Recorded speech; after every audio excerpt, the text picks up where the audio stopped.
Good morning friends, मैं दिनेश पांडे आप सभी का कंपटीशन कम्युनिटी के ऑनलाइन प्लेटफॉर्म पर स्वागत करता हूं। जैसा कि मैंने लास्ट क्लास में आपको बताया था कि हम राष्ट्रपति को 2 पार्ट में पढ़ेंगे। ठीक, तो पहला पार्ट जिसमें राष्ट्रपति के आर्टिकल्स और कुछ इंपॉर्टेंट पॉइंट को लेकर के हमने डिस्कशन किया। आज का जो हमारा टॉपिक है ये राष्ट्रपति का पार्ट 2 है। ठीक, इसमें राष्ट्रपति पर महाभियोग, राष्ट्रपति की शक्तियां और भारत में कौन कौन राष्ट्रपति कब कब रहा, इसके बारे में हम लोग क्या करेंगे, चर्चा करेंगे। ठीक है, क्लियर। और उम्मीद करता हूं कि इससे पहले वाला वीडियो आप सबको बहुत पसंद आया होगा, आपने उससे बहुत कुछ सीखा होगा और इसी उम्मीद के साथ कि इस वीडियो से भी आपको बहुत कुछ जानकारी मिले और आप जो भी एग्जाम की तैयारी कर रहे हैं उसमें ये वीडियो आपकी सहायता करे। ठीक है, इसी उम्मीद के साथ और आप सबको एक शुभकामनाओं के साथ इस वीडियो को क्या करते हैं हम लोग, मतलब क्लास को स्टार्ट करते हैं। ठीक है, क्लियर। ओके, तो चलिए स्टार्ट करते हैं राष्ट्रपति पार्ट 2। ठीक, ओके। तो लास्ट वीडियो जो था और लास्ट क्लास जो हमारी थी उसमें मैंने राष्ट्रपति के बारे में बताया था। ठीक, तो हमने पूरे आर्टिकल्स देखे, क्लियर। और उसके बाद हमने लास्ट क्लास में जो आर्टिकल 61 था महाभियोग, वहां पर क्लास को स्टॉप किया था। क्लियर। अब आज का जो हमारा क्लास स्टार्ट है वो है महाभियोग से। क्लियर कि ये महाभियोग कहां से लिया गया, महाभियोग क्या है, ठीक, और महाभियोग में क्या क्या प्रोसेस होते हैं, कैसे राष्ट्रपति को इस प्रक्रिया के तहत हटाया जाता है और उसके बाद फिर राष्ट्रपति की शक्तियों पर आएंगे अपन। ठीक है, क्लियर। तो चलिए स्टार्ट करते हैं राष्ट्रपति पर महाभियोग। ठीक,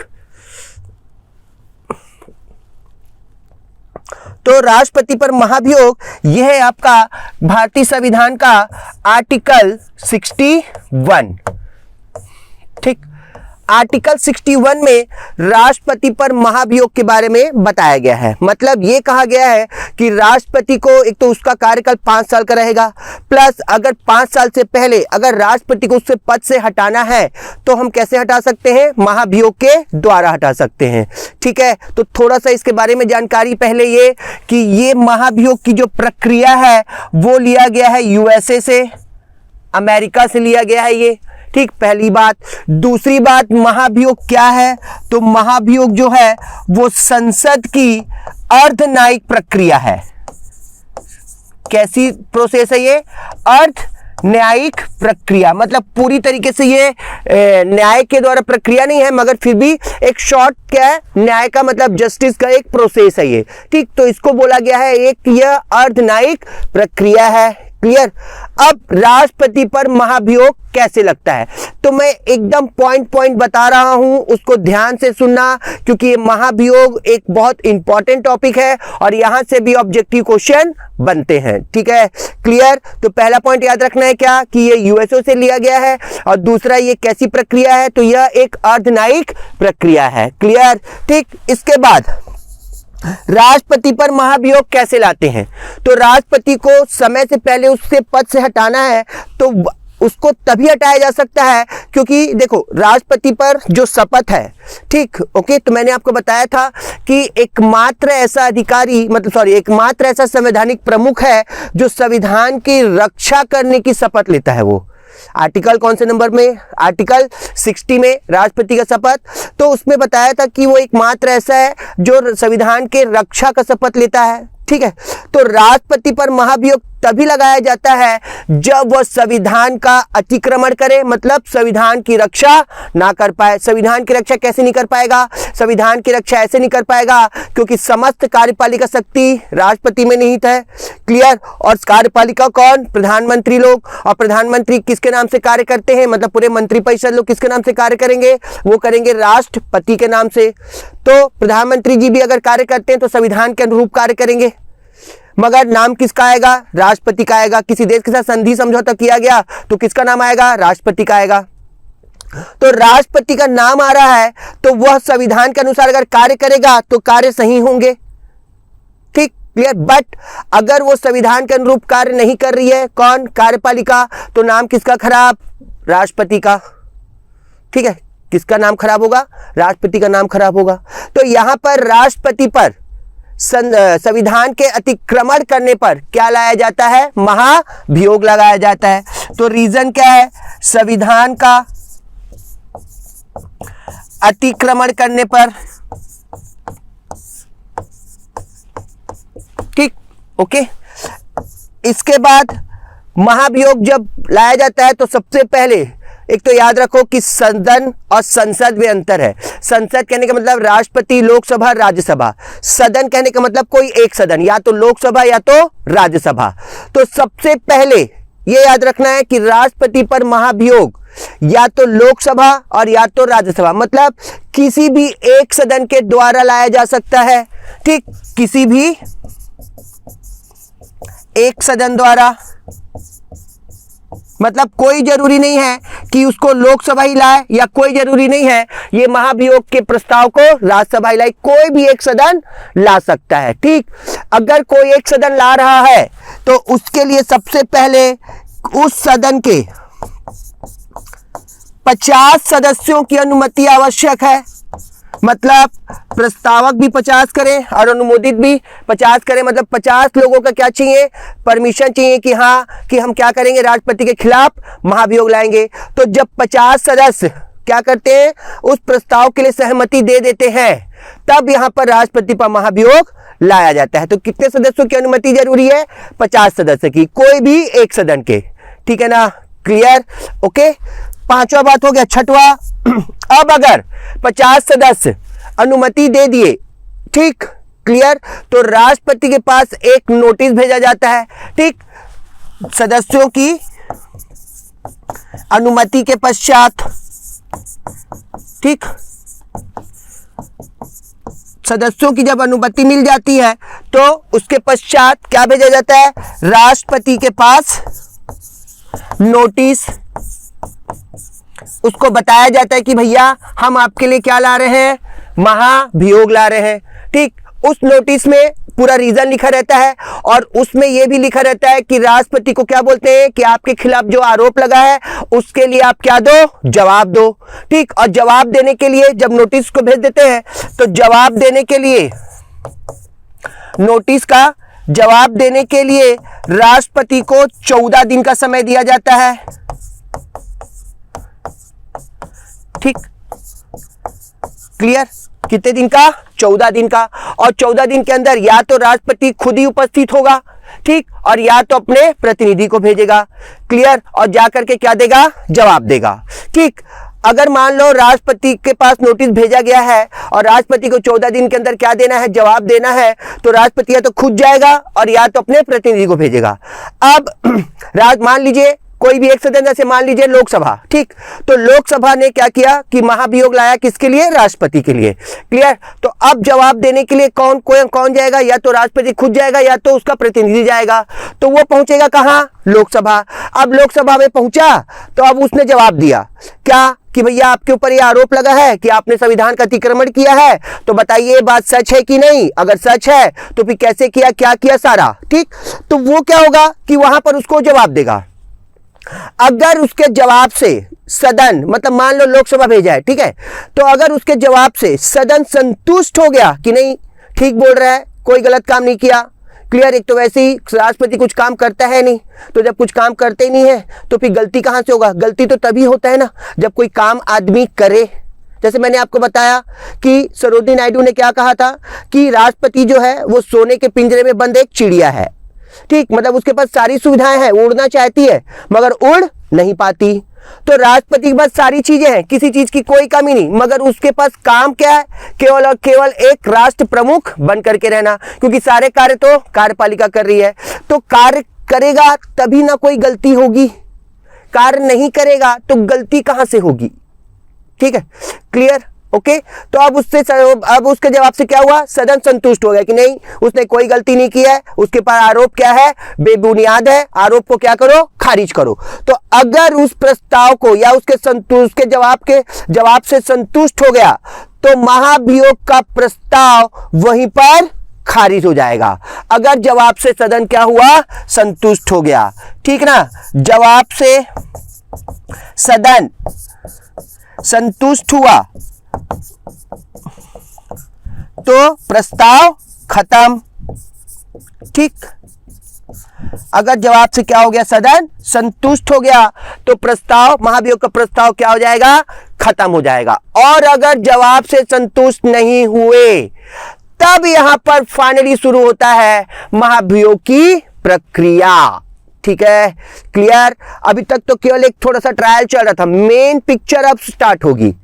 क्लियर, ठीक। तो अगर जवाब से संतुष्ट हो गए तो महाभियोग खत्म, और अगर संतुष्ट नहीं हुए कि नहीं उसने जवाब गलत दिया है, ठीक है ना, तो यहां पर महाभियोग क्या हो जाता है, शुरू हो जाएगा। ठीक है, क्लियर। अब जब महाभियोग शुरू हुआ तो क्या करेंगे कि जैसे मैंने आपको कहा, ठीक, क्या कहा था कि जैसे मैंने आपको कहा था कि कोई भी एक सदन, चाहे वो लोकसभा हो चाहे राज्यसभा हो, उसके 50 सदस्यों की अनुमति जरूरी महाभियोग लाने के लिए। ठीक है, तो कोई भी एक सदन, तो वैसे ही अगर जवाब चाहे कोई भी सदन में दिया हो वो, ठीक है ना, तो जरूरी नहीं है कि को लोकसभा से ही उसके लिए प्रोसेस शुरू हो।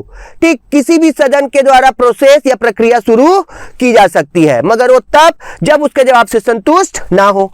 तो अब क्या होगा कि अब एक सदन, कोई भी एक सदन के द्वारा महाभियोग का प्रस्ताव लाया जाएगा।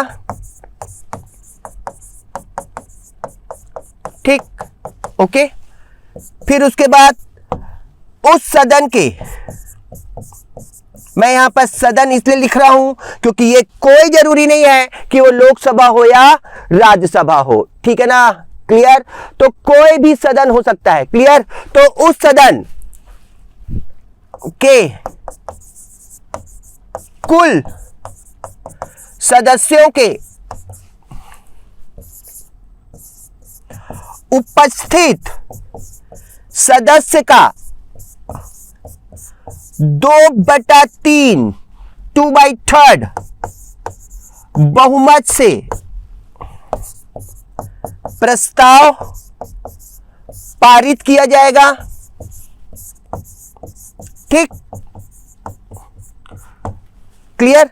2/3 बहुमत से क्या किया जाएगा, उस सदन से प्रस्ताव को पारित किया जाएगा। अब पहले सदन से अगर प्रस्ताव पारित हो गया, ठीक है ना, तब ये कहां जाएगा, दूसरे सदन में जाएगा। पहले सदन से प्रस्ताव पारित होने पर दूसरे सदन के द्वारा भी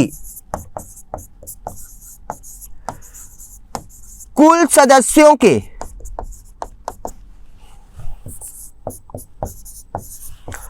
उपस्थित सदस्य का 2/3 बहुमत से प्रस्ताव पारित करेंगे। ठीक है, क्लियर। मतलब पहले सदन से भी पारित हो गया 2/3 बहुमत से, कौन, कुल सदस्यों के उपस्थित सदस्य का 2/3। मान लो लोकसभा में अभी फिलहाल कितने हैं, लोकसभा में वैसे तो फिलहाल कितने हैं, 545। ठीक है ना, तो मान लो टोटल कितने हैं, 545। अब उस दिन मान लो 300 लोग उपस्थित हुए। ठीक, कितने लोग, 300 लोग। तो 300 का 2/3, ये कुल सदस्य के उपस्थित सदस्य का 2/3, तो ये कटा 300 और ये हो गया 2, तो लगभग 200 लोगों की क्या चाहिए, प्रस्ताव को पारित करने की अनुमति चाहिए। ठीक है ना, तो चाहे वो लोकसभा हो चाहे वो राज्यसभा हो, कुल सदस्यों के उपस्थित सदस्य का 2/3 बहुमत से पारित करना पड़ेगा। तो अगर 2/3 बहुमत से पारित हुआ, ठीक, तो ही प्रस्ताव आगे बढ़ेगा। तो अब मान लो पहले सभा से, मतलब मान लो एक सदन से लोग 2/3 बहुमत से पारित हो गया। अब मान लो वो डेट हो गया, मान लीजिए आज कौन सी तारीख है, आज है आपका 18 मई। ठीक है, तो मान लो आज 18 मई को लोकसभा से राष्ट्रपति के लिए महाभियोग का प्रस्ताव 2/3 बहुमत से पारित हो गया। ठीक, अब ये चल दिया कहां? राज्यसभा में। तो मान लीजिए कल 19 तारीख है, ठीक है ना, तो 19 मई 2022 को अगर राज्यसभा भी 2/3 बहुमत से, मतलब कुल सदस्यों के 25 सदस्य के 2/3 बहुमत से अगर प्रस्ताव को पारित कर देती है, तो उसी 19 मई को ही राष्ट्रपति को क्या करना पड़ेगा? तत्काल इस्तीफा देना पड़ेगा। मतलब जिस दिन दूसरा सदन, ठीक, जिस दिन दूसरा सदन प्रस्ताव को पारित करेगा, उसी दिन क्या करना पड़ेगा? राष्ट्रपति को इस्तीफा देना पड़ेगा। जिस दिन दूसरा सदन प्रस्ताव पारित करेगा, उसी दिन उसे क्या देना पड़ेगा? इस्तीफा। ठीक है, क्लियर? तो जिस दिन दूसरा सदन प्रस्ताव को पारित किया, उसी दिन राष्ट्रपति को क्या देना पड़ेगा? इस्तीफा देना पड़ेगा। ठीक है, क्लियर? तो ये आपकी महाभियोग की प्रक्रिया। याद रखना, दोनों सदनों का प्रस्ताव को पारित करना जरूरी है। अगर दोनों सदनों में से कोई एक सदन भी, चाहे वो लोकसभा हो चाहे वो राज्यसभा हो, अगर 2/3 बहुमत से पारित नहीं किए तो ये प्रस्ताव खारिज हो जाएगा। ठीक है, क्लियर? ओके, एक बार इसको रिपीट करते हैं, ध्यान से देखना। ठीक, राष्ट्रपति पर महाभियोग, तो ये लिया गया यूएसए से। संसद की अर्धन्यायिक प्रक्रिया है ये। संविधान का अतिक्रमण करने पर लगता है। किसी भी एक सदन के द्वारा उस सदन के 50 सदस्यों द्वारा अनुमति लेकर के लाया जाता है। सदस्यों की जब अनुमति मिल जाती है, ठीक है ना, तो राष्ट्रपति के पास नोटिस भेजा जाता है। ठीक, नोटिस भेजने के लिए राष्ट्रपति को 14 दिन का समय दिया जाता है। ठीक, और नोटिस का जवाब राष्ट्रपति या तो खुद उपस्थित होता है और या तो अपने क्या करता है? प्रतिनिधि को भेजता है। ठीक, अगर उसके जवाब से संतुष्ट हो गए तो महाभियोग खत्म, और अगर जवाब से संतुष्ट नहीं हुए तो महाभियोग की प्रक्रिया स्टार्ट। ठीक, अब क्या करेंगे कि जवाब से संतुष्ट नहीं हुए तो अब क्या करेंगे कि अब कोई भी एक सदन के कुल सदस्यों के उपस्थित सदस्य का 2/3 बहुमत से प्रस्ताव को पारित करेंगे। उसके बाद दूसरे सदन में जाएगा वो, तो दूसरा सदन के भी कुल सदस्यों के उपस्थित सदस्य का 2/3 बहुमत से पारित करेंगे। और जिस दिन दूसरा सदन प्रस्ताव को पारित किया, उसी दिन तत्काल राष्ट्रपति को क्या देना पड़ेगा? इस्तीफा। ठीक है, क्लियर? तो ये था आपका महाभियोग की प्रक्रिया। ठीक, अब आ जाओ नेक्स्ट टॉपिक, राष्ट्रपति के निर्वाचन संबंधित विवाद। ठीक है ना, तो देखो भारतीय संविधान का आर्टिकल 71 ये बोलता है राष्ट्रपति पर निर्वाचन संबंधित विवाद। ठीक है ना, तो राष्ट्रपति पर निर्वाचन संबंधित विवाद का निपटारा कौन करेगा? राष्ट्रपति पर निर्वाचन संबंधित विवाद का निपटारा करेगा सुप्रीम कोर्ट। ठीक, कौन करेगा? सुप्रीम कोर्ट करेगा, पहली बात। दूसरी बात, अगर राष्ट्रपति का जो चुनाव है, ठीक है ना, ये राष्ट्रपति उपराष्ट्रपति दोनों के लिए है, तो अगर मान लो राष्ट्रपति के चुनाव पर क्या लगा है कि ये गलत तरीके से चुनाव जीता है। ठीक, अब गलत तरीके से अगर चुनाव जीता है तो विवाद कहां पहुंचा? सुप्रीम कोर्ट पहुंचेगा। ठीक, तो थोड़ा सा इसको ध्यान देना। अगर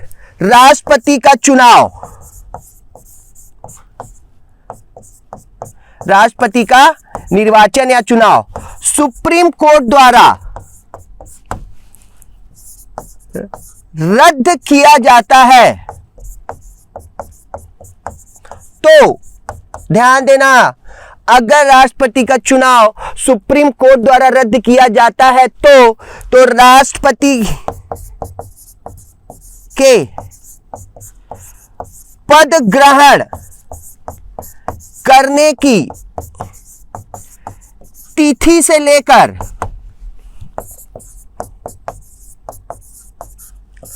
सुप्रीम कोर्ट के निर्णय की तिथि तक किया गया कार्य अवैध नहीं होगा।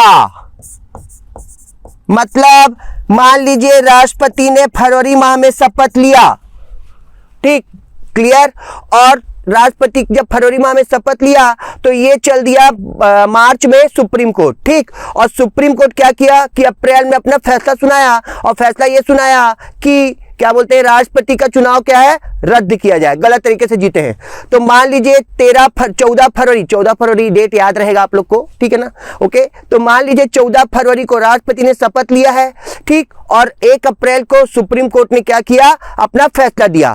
तो 14 फरवरी से लेकर के 1 अप्रैल तक, मतलब 14 फरवरी राष्ट्रपति का शपथ का दिन और 1 अप्रैल सुप्रीम कोर्ट के निर्णय का दिन, ठीक है ना। तो 14 फरवरी से लेकर के 1 अप्रैल तक राष्ट्रपति जो भी है, ठीक है ना, मान लीजिए रामनाथ कोविंद ही है, ठीक है ना, तो रामनाथ कोविंद जी के द्वारा 14 फरवरी से लेकर के 1 अप्रैल तक जो भी काम किया गया होगा, जो भी निर्णय लिया गया होगा, वो अवैध नहीं माना जाएगा, मतलब वो लीगल ही रहेगा, उसको रद्द नहीं करेंगे, उसके कार्यों को रद्द नहीं किया जाएगा, ठीक है ना, मतलब उसके शपथ ग्रहण से लेकर के सुप्रीम कोर्ट के निर्णय तक। क्लियर, समझ में आया, ठीक है, ओके, ठीक। तो 14 फरवरी से लेकर के 1 अप्रैल तक उसके द्वारा किए गए कार्य कैसे रहेंगे, वैध ही रहेंगे, लीगल ही रहेगा, मतलब उसके किए गए कार्य को रद्द नहीं करेंगे, ठीक। ये है इसका निर्वाचन संबंधित विवाद, ठीक, क्लियर, समझ में आया। अब आ जाओ नेक्स्ट। तो नेक्स्ट है राष्ट्रपति की शक्तियां। तो राष्ट्रपति को तो बहुत सारी शक्ति मिली है, ठीक, ओके। एक है कार्यपालिका शक्ति, फिर न्यायपालिका शक्ति, ठीक, विधायी शक्ति, ठीक, ओके, आपातकालीन शक्ति, ठीक, क्षमादान शक्ति, ठीक, ओके। कार्यपालिका शक्ति, न्यायपालिका शक्ति, विधायी शक्ति, आपातकालीन शक्ति, क्षमादान शक्ति, फिर उसके बाद स्वविवेक शक्ति, ठीक, फिर वीटो पावर,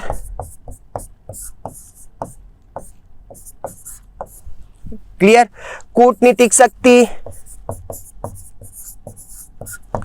सैन्य शक्ति, ये सब क्या है, राष्ट्रपति के शक्तियां हैं, ठीक है, क्लियर, ओके। और इन्हीं को क्या करना है, हमको पढ़ना है, किसमें, डिटेल में पढ़ना है, ठीक है, ओके, ठीक। तो ये क्या है, आपका क्या बन जाएगा, आपकी पूरी ये शक्तियां आ जाएंगी, किसकी, राष्ट्रपति की आ जाएंगी, ठीक है, क्लियर, ओके। तो अब इन सबको क्या करना है अपन को डिटेल से, क्योंकि इनके भी क्या होंगे, आपके बहुत सारे क्वेश्चन आते हैं, यहां से भी क्वेश्चन बहुत सारे बनते हैं, ठीक है ना, ओके। तो अब इस पार्ट को क्या करेंगे, हम इस पार्ट को हम तीसरे वीडियो में रिलीज करेंगे।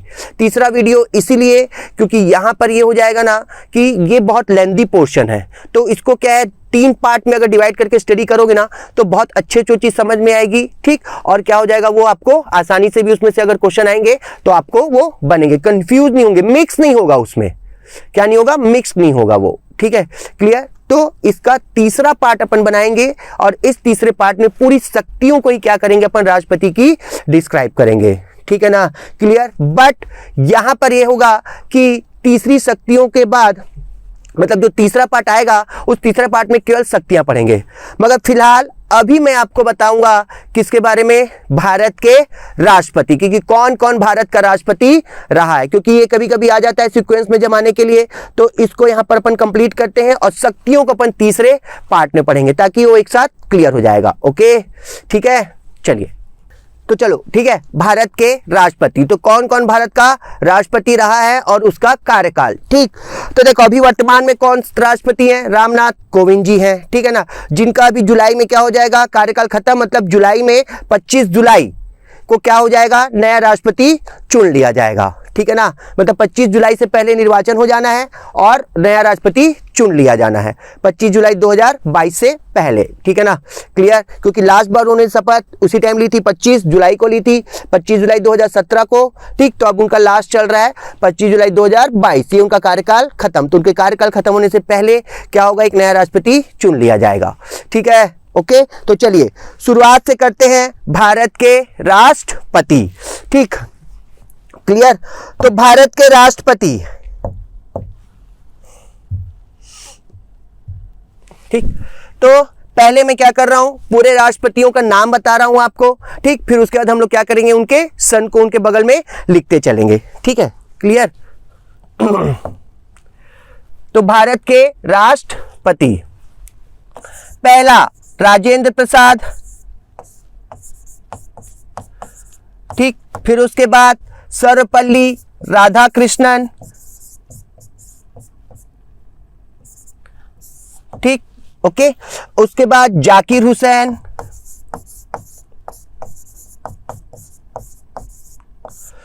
ठीक, जाकिर हुसैन के बाद यहां पर आ जाएगा आपके कौन, वीवी गिरी, मगर ये क्या है, कार्यवाहक।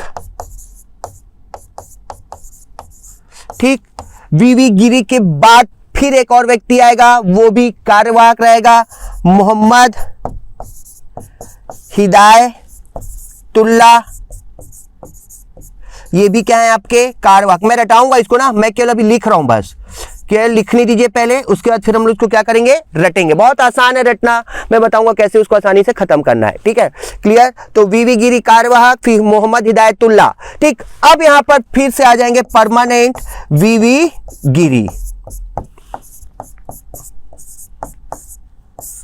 ठीक, ओके, शायद गिरी की स्पेलिंग गलत है।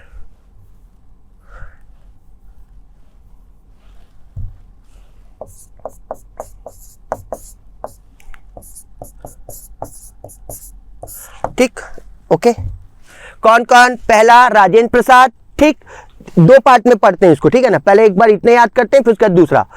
तो पहला राजेंद्र प्रसाद, दूसरा राधाकृष्णन, तीसरा जाकिर हुसैन। ठीक, राजेंद्र प्रसाद, राधाकृष्णन, जाकिर हुसैन, फिर वीवी गिरी कार्यवाहक, और फिर उसके बाद मोहम्मद हिदायतुल्लाह कार्यवाहक, और फिर से आ जाएगा कौन, वीवी गिरी। ठीक है ना, और वीवी गिरी के बाद आएंगे फखरुद्दीन अहमद।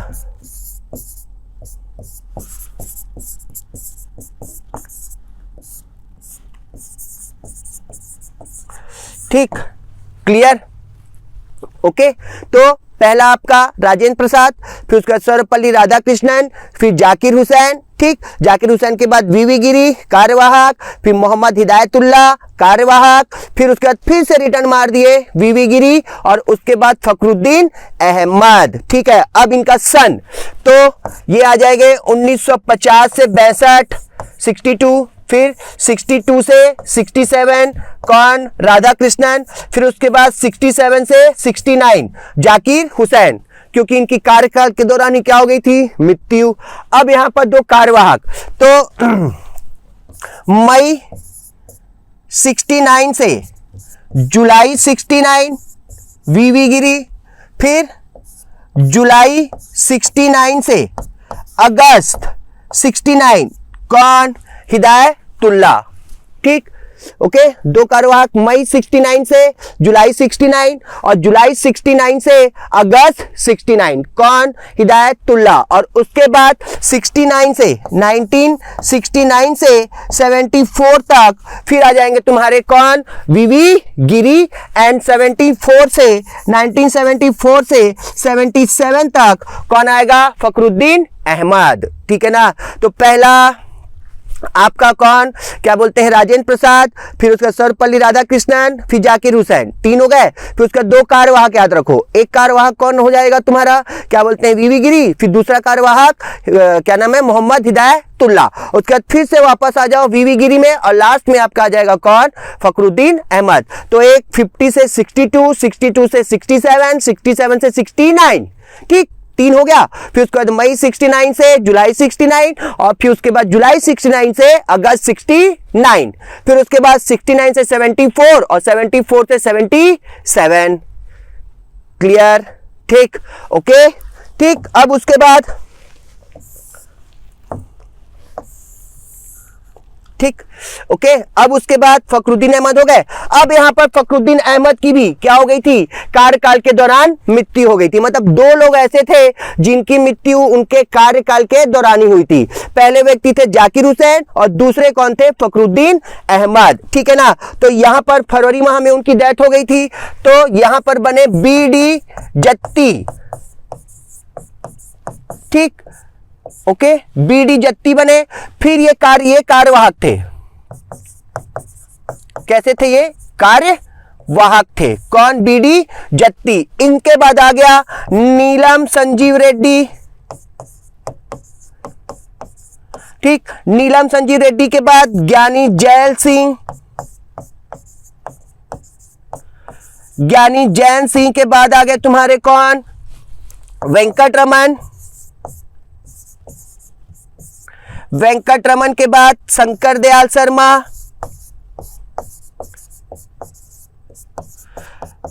ठीक, शंकर दयाल शर्मा के बाद तुम्हारे आ गए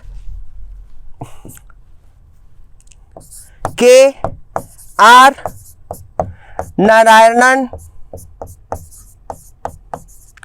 फिर उसके बाद अब्दुल कलाम, एपीजे अब्दुल कलाम। एपीजे अब्दुल कलाम के बाद प्रतिभा पाटिल। प्रतिभा पाटिल के बाद तुम्हारे प्रणब मुखर्जी। और प्रणब मुखर्जी के बाद अभी वर्तमान में है रामनाथ कोविंद। ठीक, देखो कैसे याद करना, एक बार ना केवल नाम लिखा बस में। उधर हो गया, उधर राजेंद्र प्रसाद। राजेंद्र प्रसाद के बाद तुम्हारा राधा कृष्णन। राधा कृष्णन के बाद जाकिर हुसैन। 3 हो गए। उसके बाद 2 कार्यवाहक, एक वीवी गिरी और एक मोहम्मद हिदायतुल्लाह। फिर उसके बाद फिर से रिटर्न आ जाओ किसमें क्या बोलते हैं, वीवी गिरी में। और वीवी के बाद फखरुद्दीन अहमद। तो इनका सन 50 से 62, 60 और 50 से 62, 62 से 67, 67 से 69। ठीक, और उसके बाद मई 69 से जुलाई 69 और जुलाई 69 से अगस्त 69। फिर उसके बाद 69 से 74। ठीक है, और फिर उसके बाद 74 से 77 की कौन? फखरुद्दीन अहमद। अब यहां पर फिर आ जाएगा एक बीडी जत्ती कार्यवाहक। और उसके बाद बीडी जत्ती के बाद नीलम संजीव रेड्डी। नीलम अब कंटिन्यू लोग रहेंगे, अब कोई कार्यवाहक नहीं। ठीक है ना? ओके, अब पूरा कंटिन्यू राष्ट्रपति रहेंगे। तो नीलम संजीव रेड्डी, नीलम संजीव रेड्डी के बाद ज्ञानी जैल सिंह। ज्ञानी जैल सिंह के बाद आ जाएंगे तुम्हारे वेंकटरमन। वेंकटरमन के बाद शंकर दयाल शर्मा। शंकर दयाल शर्मा के बाद के आर नारायणन। के आर नारायणन के बाद अब्दुल कलाम। अब्दुल कलाम के बाद प्रतिभा पाटिल। एंड प्रतिभा पाटिल के बाद तुम्हारी कौन? रामनाथ कोविंद। प्रतिभा पाटिल के बाद प्रणब मुखर्जी। और प्रणब मुखर्जी के बाद कौन? रामनाथ कोविंद। ठीक है ना? Okay, clear? तो अब इनका एक बार सन। ठीक, तो वो 77 में उनकी डेथ हुई। तो फरवरी माह में उनकी डेथ हुई थी। तो फरवरी 1977 से जुलाई 1977। सिर्फ यहां तक ना थोड़ा सा डेट वो है, मतलब उल्टा सीधा है। ठीक है, क्योंकि 2 कार्यवाहक आ गए थे तो थोड़ा सा कंफ्यूजन बस यहां पर। अब कंटिन्यू सब 5 साल। ठीक, सिर्फ 77 तक का थोड़ा सा प्रॉब्लम है क्योंकि 2 कार्यवाहक और एक तीसरा कार्यवाहक। अब कंटिन्यू सब 5 साल। ठीक है ना? तो अब यहां पर 77 से 82 से ये नीलम संजीव रेड्डी ना, 82 से 87, 87 से 92, फिर 92 से 97, फिर 97 से 2002, फिर 2002 से 2007, फिर 2007 से 2012। ठीक, और 2012 से 2017। ठीक, और ये 25 जुलाई 2017 से अब तक। ठीक, क्लियर? सिर्फ 77 तक का डेट थोड़ा सा वो है। देखो एक बार डेट को रिपीट करता हूं ना। तो डेट ऐसा कैसे कि पहला आ जाएगा 50 से 62। ठीक, मतलब 50 से 62, 62 से 67, 67 से 69। ठीक, ओके, क्लियर? ठीक, फिर उसके बाद मई 69 से जुलाई 69, फिर जुलाई 69 से अगस्त 69। क्लियर? फिर उसके बाद 69 से 74, 74 से 77। ठीक, अब इसके बाद फरवरी 77 से कटना जुलाई 77, बस यहां तक। अब पूरे 5 साल जोड़ दो। 77 से 82, 82 से 87, 87 से 92, 92 से 97, 97 से 2002, 2002 से 7, 7 से 12, 12 से 17 और 17 से अब तक हो गया। सिर्फ 77 तक का दिक्कत है, उसका सबको 5 साल जोड़ दो। याद हो गया? एक बार रिपीट। ठीक है ना? देखो, पहला आपका राजेंद्र प्रसाद। राजेंद्र प्रसाद के बाद राधा कृष्णन। राधा कृष्णन के बाद जाकिर हुसैन। फिर कार्यवाहक को भी एक साथ जोड़ दो ना, ठीक, उसको अभी बोलो मत कि कार्यवाहक है वो, उसको जोड़ दो एक साथ, ठीक, बाद में उसको 3 लोग को माइनस कर देना, फिर काउंट कर लेना। क्लियर? तो राजेंद्र प्रसाद, राधा कृष्णन, जाकिर हुसैन, वीवी गिरी, हिदायतुल्लाह, फिर वीवी गिरी, फिर फखरुद्दीन अहमद, फिर उसके बाद बीडी जत्ती, फिर नीलम संजीव रेड्डी, फिर नीलम संजीव रेड्डी के बाद ज्ञानी जैल सिंह, फिर वेंकट रमन, संकल दयाल शर्मा, के आर नारायणन, अब्दुल कलाम आजाद, प्रतिभा पाटिल, प्रणब मुखर्जी और रामनाथ कोविंद। ठीक, तो 50 से 50 से 62, 62 से 67, 67 से 69, फिर मई 69 से जुलाई 69, जुलाई 69 से अगस्त 69, फिर 69 से 74, 74 से 77, ठीक, फिर फरवरी 77 से क्या बोलते हैं जुलाई 77, ठीक, अब 77 टू 82, 82 से 87, 87 से 92, 92 से 97, 97 से 2002, 2002 से 2007, 7 से 12, 12 से 17 और 17 से अब तक। ठीक, क्लियर? ये आपका राष्ट्रपति खत्म। ठीक है ना? नेक्स्ट वीडियो राष्ट्रपति की पूरी शक्तियां, फिर हमारा ये 3 वीडियो में ही क्या हो जाएगा कंप्लीट। एक्चुअली क्या मैं शुरुआत में ये बोला था कि 2 वीडियो में क्या करेंगे अपन राष्ट्रपति को कंप्लीट करेंगे, मगर बहुत क्या हो जाएगा उसको समझने में बहुत तकलीफ हो जाएगी, तो मैंने क्या किया 2 की जगह वीडियो को 3 पार्ट में डिवाइड कर दिया है ताकि वो आप लोग को आसानी से समझ में आए। ठीक है ना? क्लियर? तो नेक्स्ट वीडियो में हम राष्ट्रपति की शक्तियां पढ़ेंगे। ठीक है? Okay, clear? चलिए, थैंक यू सो मच। आपको अगर वीडियो पसंद आए तो उसको लाइक कीजिए, सब्सक्राइब कीजिए चैनल को और शेयर कीजिए। ठीक, और कोई अगर दिक्कत हो, कोई तकलीफ हो आपको तो कृपया मुझे कमेंट्स में जरूर बताइए। ठीक, ओके, चलिए, थैंक यू सो मच। आपका दिन शुभ हो।